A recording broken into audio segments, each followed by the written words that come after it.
পালাবো না। কোথায় পালাবো? পালাবো না বলে গলা ফাটানো লোকটি পালিয়ে বেড়াচ্ছেন প্রায় 2 মাস ধরে।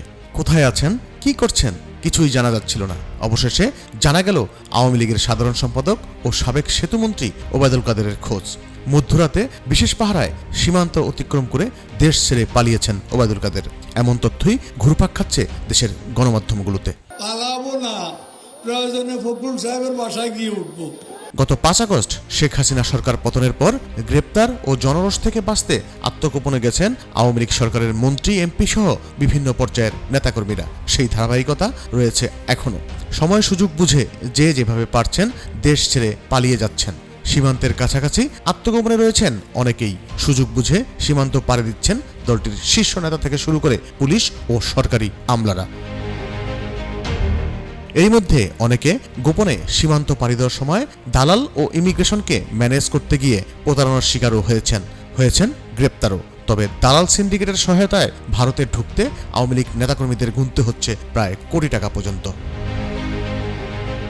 সূত্র জানায়, কয়েকজন সাবেক মন্ত্রী ছাড়া অধিকাংশ ব্যক্তি দেশ ছাড়ার জন্য ভারত সীমান্ত বেছে নিয়েছেন।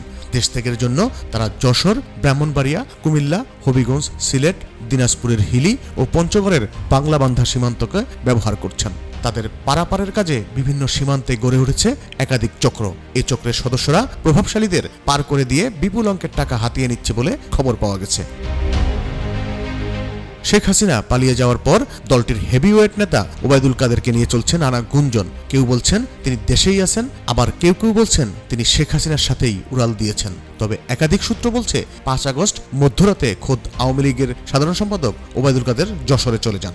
সেখানে তাকে একটি নিরাপদ স্থানে আশ্রয় দেওয়া হয়। পরদিন তিনি বিশেষ পাহারায় সীমান্ত অতিক্রম করেন বলে জানিয়েছে যশোর ও বেনাপোলের কয়েকটি দায়িত্বশীল সূত্র। তবে তারা কেউ পরিচয় প্রকাশ করতে রাজি হননি।